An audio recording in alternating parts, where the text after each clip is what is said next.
नमस्कार मित्रों।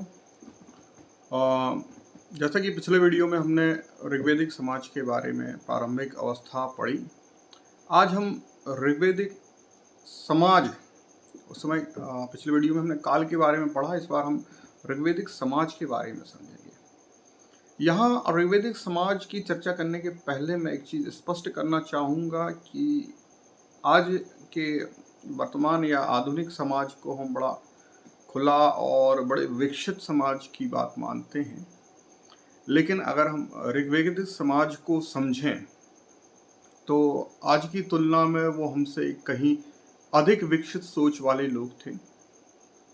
ऋग्वेदिक समाज, जैसा कि हम पहले भी देख चुके हैं, खानाबदोश समाज था, कबीलाय समाज था, स्थायी जीवन नहीं था। ये खाद्य संग्राहक थे, पशुपालक थे और परिवार की बड़ी महत्वपूर्ण भूमिका थी, क्योंकि परिवार जो है संयुक्त होते थे और परिवार के आधार पर ही खाद्य संग्रह का कार्य किया जाता था। परिवार में जो है पितृ प्रधान परिवार था, सबसे बुजुर्ग पुरुष जो संभवतः पिता ही होता था, परिवार का मुखिया होता था, जिसे कुलप कहा जाता था। और मुखिया को परिवार के लिए असीमित अधिकार थे, कोई रोक टोक नहीं थी। यहाँ तक कि ऋग्वेद में एक उदाहरण मिलता है कि एक पिता ने जो है परिवार के लिए अपने एक पुत्र को बेच दिया। वहीं एक जगह उदाहरण मिलता है कि पिता ने अपने पुत्र की आंखें तक फोड़ दी। और समाज जो है, समाज में वर्ग भेद नहीं था, समाज जो है कर्म आधारित था। प्रत्येक व्यक्ति को अपना कर्म चुनने का अधिकार था और व्यक्ति अपने जीवन में कर्म बदल भी सकता था। वर्ण व्यवस्था पूरी तरह से विकसित नहीं थी। 3 वर्ण जो मिलते हैं ऋग्वेद में, ब्रह्म, क्षत्र और वैश्य। ब्रह्म का कार्य था, ध्यान रखना यहाँ ब्रह्म है, ब्राह्मण नहीं है। ब्रह्म का कार्य था कि अध्ययन करना, क्षत्र का कार्य जो है कबीले का रक्षा और संरक्षण करना, और वैश्य का कार्य था उत्पादन और खाद्य संग्रह आदि पर विशेष ध्यान देना। ठीक है, तो ये जन्म आधारित व्यवस्था नहीं थी कि एक जिस परिवार में आपका जन्म हो गया आपको वही कर्म करना होगा। आप अपनी योग्यता, अपने जो है बुद्धि के अनुसार या अपने रुचि के अनुसार अपने कर्म चुन सकते थे। एक ही परिवार में कई कर्म वाले व्यक्ति थे। एक उदाहरण भी आया है, एक व्यक्ति कहता है कि मैं कवि हूँ और मेरे पिता क्षत्रिय हैं और मेरी माँ अनाज पीसती है, यानी वैश्य है। तो एक ही परिवार में तीनों वर्ग मिल रहे हैं। और इसके अलावा आप जो है अपने जीवन काल में ही जो है एक से अधिक बार अपना कर्म चुन सकते थे या बदल सकते थे। उदाहरण के तौर पे विश्वामित्र का उदाहरण मिलता है। विश्वामित्र पहले राजा थे, बाद में उन्होंने जो है क्षत्र धर्म का त्याग करके ऋषि बने, यानी ब्रह्म धर्म अपनाया। तो व्यक्ति जो है बदल भी सकता था, ये रूढ़िवादिता नहीं थी। और स्त्रियों की बात करें तो स्त्रियों की दशा, अगर हम भारतीय इतिहास की शुरू से लेकर अभी तक के इतिहास पर नजर डालें तो सर्वश्रेष्ठ अवस्था ऋग्वैदिक काल में ही मिलती है। स्त्रियों को जो है वित्तीय और राजनीतिक परिवार अधिकारों को छोड़कर अन्य सभी मामलों में बराबरी का दर्जा दिया गया था। स्त्रियां जो है सभा और समिति जैसी राजनीतिक सभाओं में भाग लेती थीं। उन्हें पढ़ने का पूरा अधिकार था, पुरुषों की तरह वह भी अपनी शिक्षा पूर्ण करती थी। उसके पश्चात विवाह होता था। तो चूंकि अब स्त्रियां शिक्षित हो रही हैं तो सामान्यतः उनका बचपन शिक्षा में व्यतीत हो रहा है, इसलिए बाल विवाह जैसी कुप्रथा नहीं थी। शिक्षा पूर्ण करने के बाद ही उनका विवाह होता था। विवाह में भी स्त्री और पुरुष की सहमति अनिवार्य थी। जब एक दूसरे को सहमत और पसंद करते थे तभी विवाह होता था। और विवाह जैसी संस्था ऋग्वेद काल की ही देन है। यहाँ पर सामान्यतः जो आगे उत्तर वैदिक काल में जो 8 प्रकार के विवाह मिले हैं उस तरह के विवाह नहीं हैं, लेकिन बहुपति और बहुपत्नी प्रथा का भी साक्ष्य मिलता है और गंधर्व विवाह का भी साक्ष्य मिलता है। बहुपत्नी विवाह के तौर पर हमें एक जगह ऋग्वेद में ही मिलता है कि इंद्र की पत्नी सची अपनी सहपत्नियों से ईर्ष्या करती थी। एक चीज पर ध्यान दें कि ईर्ष्या वाला गुण स्त्रियों में प्रारंभ से ही रहा है, आज भी है।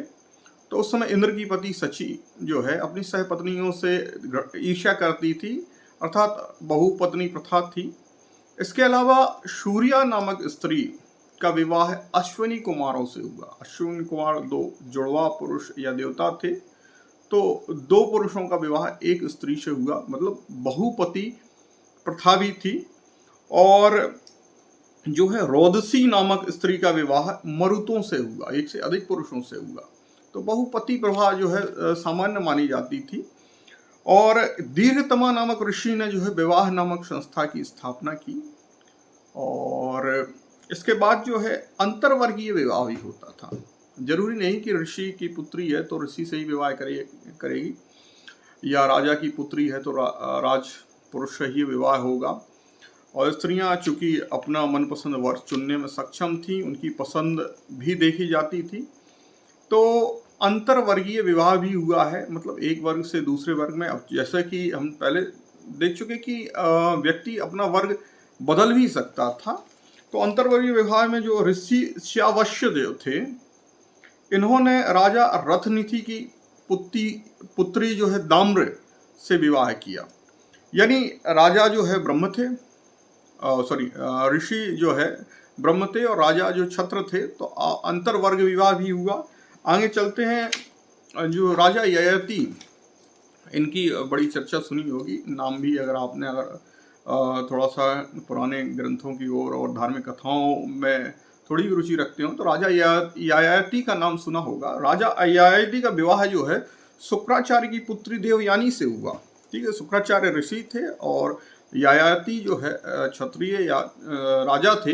इनका विवाह जो है शुक्राचार्य की पुत्री देवयानी से हुआ। और उर्वशी और पुरुरवा, ये बड़ी प्रसिद्ध और प्रचलित कथा है। और उर्वशी और पुरुरवा के विवाह जो है गंधर्व विवाह हुआ। सामान्य विवाह होते थे, लेकिन ये गंधर्व विवाह का भी उदाहरण मिलता है। और दहेज प्रथा नहीं थी, और दहेज प्रथा थी, लेकिन बुराई के रूप में नहीं थी। जो है कन्या का पिता जो है स्वेच्छा से अपनी पुत्री के नव दाम्पत्य जीवन को सुखमय बनाने के लिए जो है उपयोगी वस्तुओं को विवाह के समय दान देता था, जिसे दहेज ही कहा जाता था। लेकिन यह अनिवार्य नहीं था, ये उसकी इच्छा पर था कि अगर उसको देना है तो देना हो तो वर पक्ष उससे मांग नहीं कर सकता था। पर्दा प्रथा नहीं थी। स्त्रियां जब पढ़ी लिखी थी, समाज में हर कार्यों में भाग लेती थी, तो पर्दा प्रथा नहीं थी। सती प्रथा के कोई साक्ष्य नहीं मिले। मतलब जो स्त्रियों संबंधित जितनी भी बुराइयां थीं, उनमें से कोई बुराई ऋग्वैदिक समाज में उपस्थित नहीं थी। ध्यान देने वाली बात है, प्रश्न पूछा जाता है, लेकिन आप ध्यान रखें कि बुराइयां उपस्थित नहीं थी, लेकिन दहेज प्रथा थी, लेकिन वो बुराई नहीं था, स्वैच्छिक था। और स्त्रियों को स्वतंत्रता इतनी मिली थी कि शिक्षा के बाद वो अपना विवाह स्वयं चुन सकती थी, उन्हें विवाह करना है या नहीं करना है। बहुत सी स्त्रियां ऐसी भी मिली जिन्होंने विवाह नहीं किया और विदुषी का जीवन व्यतीत किया। उन्होंने ऋग्वेद के मंत्रों तक की रचना की है। ऋग्वेद के मंत्रों की रचयिता के रूप में जिन स्त्रियों के नाम मिलते हैं, उसमें अपाला, घोषा, वैश्वनारा, गार्गी जैसी विदुषियों का नाम मिलता है। तो स्त्रियों की स्थिति कुल मिला के बहुत अच्छी थी। जैसा कि शुरू में मैंने बताया कि 3 वर्ग थे, ब्रह्म, क्षत्र और वैश्य। ठीक है, अब एक बहुत महत्वपूर्ण मंडल और सूक्त की चर्चा आती है। कई बार इससे प्रश्न पूछा भी गया है। जो ऋग्वेद के 10वें मंडल में, आखिरी मंडल में पुरुष सूक्त की चर्चा मिलती है। यह प्रश्न कई बार पूछा गया, पुरुष सूक्त ऋग्वेद के किस मंडल में है, तो ये 10वें मंडल में है। और इस पुरुष सूक्त में बताया गया है कि एक विराट पुरुष, जिसे लोगों ने ब्रह्मा कहा बाद में, विराट पुरुष के शरीर से जो है 4 वर्णों की उत्पत्ति हुई। मुख से ब्राह्मण की हुई, भुजाओं से क्षत्रियों की हुई, जंघाओं से वैश्य की हुई और पैरों से शूद्र की हुई। अब इस पुरुष सूक्त के बारे में बता दें कि ये जो है ऋग्वेद में बाद में जोड़ा गया है, उत्तर वैदिक काल में। तो उत्तर वैदिक काल में समाज की स्थिति थोड़ी सी ये पतन की अवस्था में पहुंची। तो ऋग्वेद के समय का नहीं है, इसे बाद में जोड़ा गया। फिर भी अगर हम इसको ऋग्वेद का मानते हैं, अब चूंकि 10वें मंडल के रूप में है, तो इस पुरुष सूक्त की बड़ी गलत व्याख्या की गई। बहुत से लोग इसमें कहते हैं कि जो शूद्रों की उत्पत्ति पैरों से मानी गई या चरणों से मानी गई, और इससे शूद्रों की स्थिति सदा से दयनीय रही। जबकि यहाँ आपको बता दें कि पहली चीज मैंने पहले स्पष्ट कर दी कि जो वर्ग या वर्ण थे वो जो है स्वैच्छिक थे। व्यक्ति अपनी रुचि अनुसार चुन सकता था, और अगर चाहे वो तो बाद में उसे बदल भी सकता था। ठीक है, तो यहाँ दयनीय वाली स्थिति इसलिए नहीं हो सकती कि व्यक्ति स्वयं अपनी रुचि से अपना वर्ण चुन रहा था। वर्ण शब्द जो होता है, अगर देखा जाए तो इसकी उत्पत्ति वर्ण से हुई। वर्ण मतलब चुनना, तो जो काम हम चुन रहे हैं उसे वर्ण कहा गया है। अब शूद्रों की उत्पत्ति, तो वहां पर शूद्र जो थे कौन थे? शूद्र जो सेवा करने वाले थे, और इसमें बहुत से लोग ऐसे थे जिनका समाज में बहुत बड़ा योगदान थे। और पैरों से उत्पत्ति का मतलब अगर हम शरीर में भी देखें तो जिस व्यक्ति के पैर नहीं होते हैं वो अपंग होता है, वो चल फिर नहीं सकता है। तो इस तरह से ऋग्वैदिक समाज में भी पैरों की स्थिति बहुत मजबूत थी, और ये समाज के गति के लिए बहुत महत्वपूर्ण था।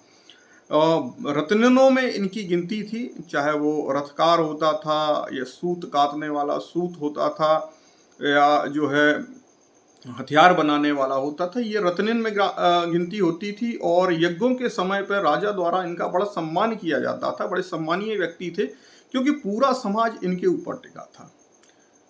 जैसे हमारा शरीर चरणों या पैरों के ऊपर टिका होता है, उसके बिना हम अपंग होते हैं, उस तरह से शूद्र की स्थिति भी जो है समाज में बहुत महत्वपूर्ण थी, और इसमें कोई भेद नहीं था। और अगर किसी को पसंद नहीं है तो वो अपना वर्ण या वर्ग चेंज कर सकता था, बदल सकता था। तो शूद्रों की स्थिति भी जो बहुत अच्छी थी। शूद्र अस्पृश्य नहीं थे, कहीं भी ऋग्वेद में अस्पृश्य शब्द का प्रयोग नहीं मिला है। अछूत शब्द जैसी अवधारणा नहीं रही है। सब मिलकर रहते थे, चूंकि कबीलाई जीवन था, सब एक दूसरे के सुख दुख में सहभागी होते थे।